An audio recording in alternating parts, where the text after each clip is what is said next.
Welcome to CUV.com. I'm Kathy Eckelbarger, and joining us today is Councilman Bill Turlay. Welcome, Bill. Thank you. What we're going to discuss today is some of the CRC projects and a few other things that are on the City Council's agenda. First, it appears that decision makers for the CRC project have kind of circled the wagons and are not willing to address the community issues related to the CRC. Is it really as simple as what Governor Inslee said in a recent visit here to Vancouver, that the project must move forward for the greater good?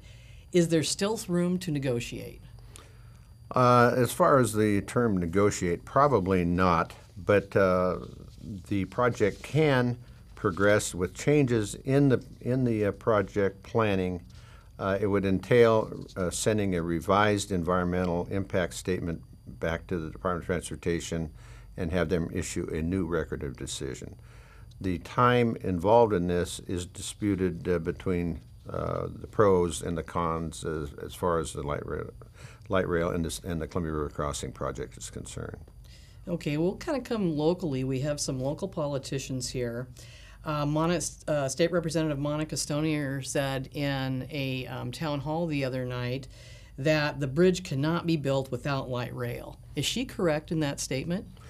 As the record of decision now stands, yes. But like I said, the process can be modified by an environmental impact statement revision, which would in fact be necessary. For instance, that the local community does not show support for light rail O&M operations and maintenance, and that problem still has not been a funding source identified. So if we cannot get that funded, then I would hope that we would look at changing the modular transportation portion of the CRC and consider bus rapid transit, maybe even with a devoted traffic lane for itself in order to fulfill the mass transit requirement of the Columbia River Crossing. What are your thoughts on the construction of the CRC project? Will it affect the downtown businesses, especially considering that it's going to have a 7 to 9 year period for construction? Well, let me stick my disclaimer in here right now, because my views, personal views, do not reflect the majority opinion on the Vancouver City Council. So now that I've said that, then I can give you my own personal opinion on that.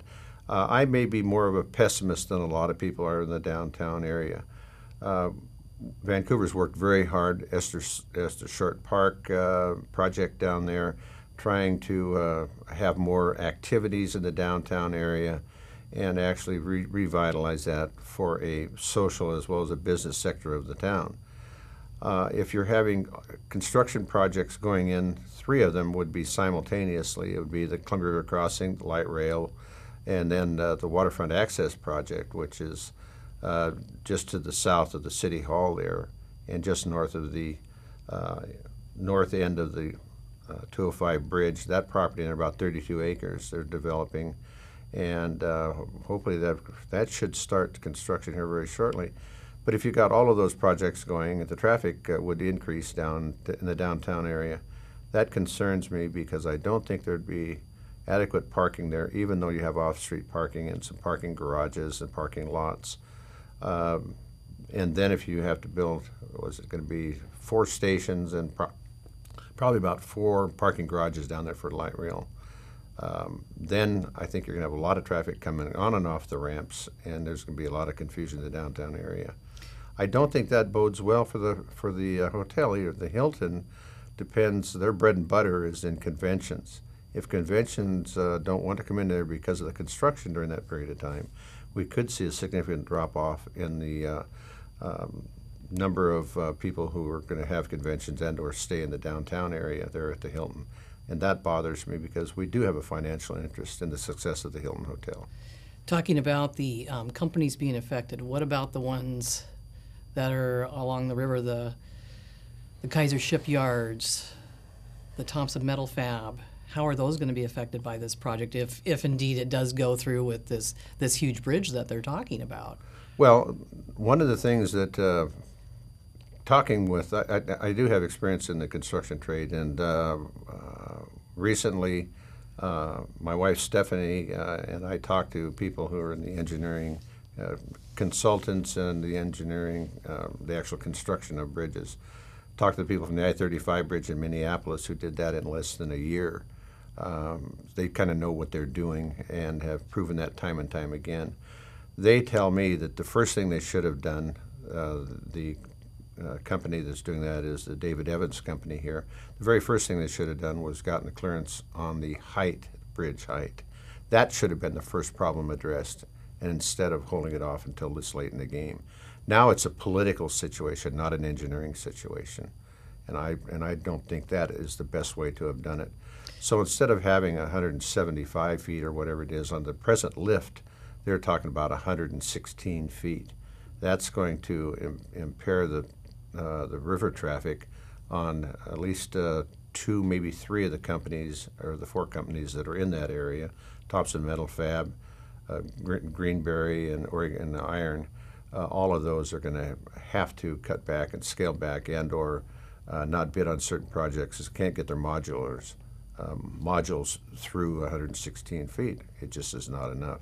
And there are options to take care of that particular problem. Well, doesn't that but I don't think they've investigated them fully enough. Isn't the height of the bridge part of the issue, but part of the issue is also the railroad trestle? And that right now, if they've got an S-curve that they almost have to do to meet the railroad trestle? Yes, that's true, because the high part of the bridge, the I-5 bridge right now, is basically in the middle. It's on the north shore for the railroad trestle to open. So they have to make that S-turn from the north portion of the railroad bridge, then swing over and get through the center portion of the I-5 bridge. That, if we had the trestle moved on the railroad bridge to the south, make it a straight line through the center of the I-5 bridge, then we would not have to have about 80 to 90% of the lifts. That to me is a no-brainer. We should have done this a long time ago. Now we come to tolling. How do you think the tolling of the CRC will affect the local economy? I've heard rumors that it could go up as high as $8 one way. I have also seen that, but the figure was $8.28, which is even it's even 20 more. cents worse. Yeah, there is a CRC tolling study that's out, and I think that it's. I don't think that it's being realistic. When we look at the other tolling projects with the Tacoma Narrows Bridge, the 520 tolling project up there, they're having to raise their rates right away. And I think that you're going to be seeing the same thing going on here. I think the traffic is going to drop off. Not as many people are going to cross it or crossing it now. And as a result, they're going to have to raise the prices because they're not going to have the volume of traffic across there. That's a personal opinion. But I think that it's pretty well borne out by the people who do an awful lot to move across bridges and avoid tolls. It's just the human nature, and unfortunately, if that happens here, then they have to raise the price per crossing in order to make the amount of revenue they have to generate to pay the debt service on the project. At a recent city council meeting, the councilman was more open than usual, and the dialogue between the citizens and the council was frank and to the point. Subjects focused on the People's Initiative petition to be able to vote on light rail. What are your thoughts on how the council is handling this? Well, I was one of the initial initiative petitioners, and I had to back out of that because of the fact that there was some thought that maybe there would include the city in the litigation. So I dropped out of that because my elected responsibility is to represent the citizens of Vancouver, and I take that job very seriously. So I distanced myself and sent a letter to the city attorney and the mayor and the city manager that I was no longer associated with that particular effort.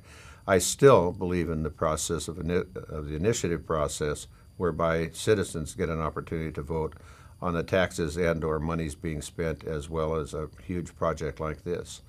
The CRC could run anywhere from $3 million, and that doesn't even, the $3 million doesn't even, I'm sorry, billion. The $3 billion does not even include cost of money, administering the toll collections, etc. There's a lot of costs in there.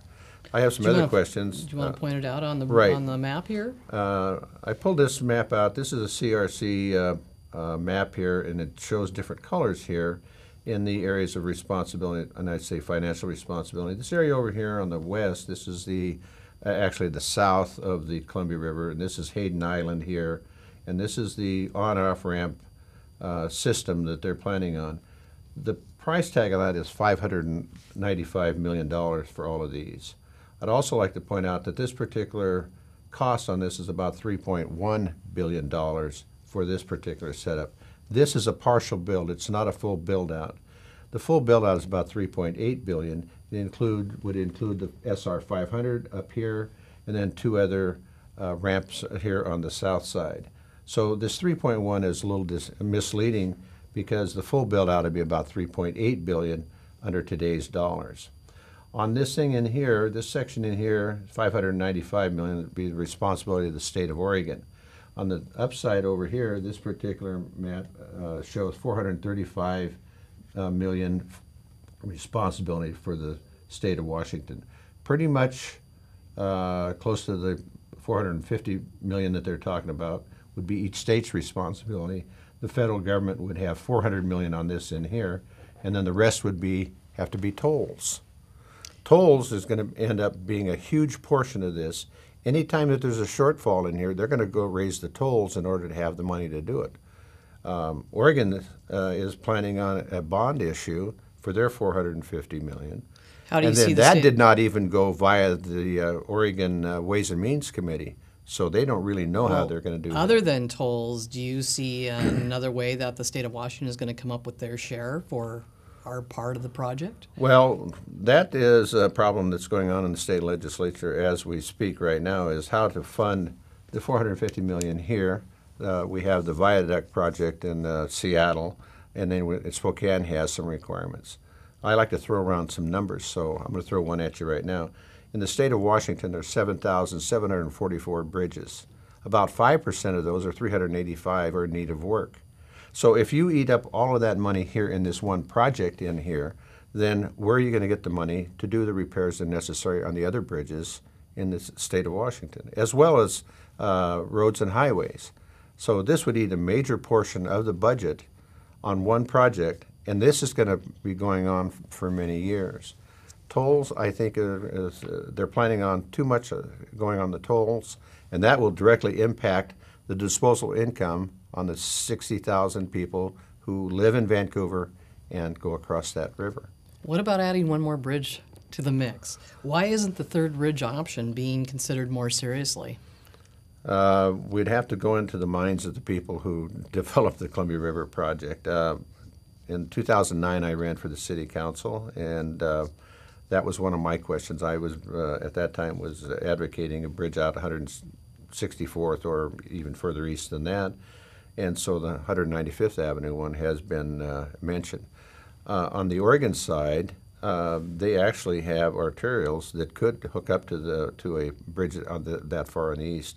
I would much prefer to do a arterial bridge first in order to give traffic relief off the I-5 corridor while the construction is going.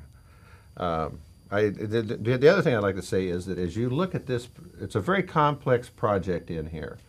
That I-5 corridor there, 20 years ago, they said it was at capacity. And now they're going to build a bridge and put more traffic onto it. Somehow the logic has escaped me along the way.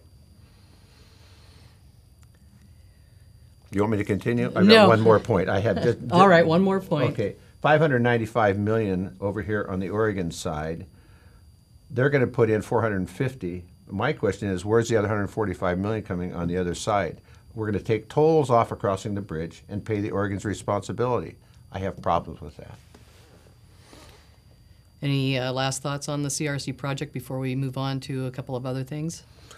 The Columbia River project is going to be a huge drain out of our local economy. That money's going elsewhere. It's going to go to the money lenders, it's going to go to administration, and it's not going to do anything to give disposable income of our population over here, working population, to help stimulate the economy in the state of Washington.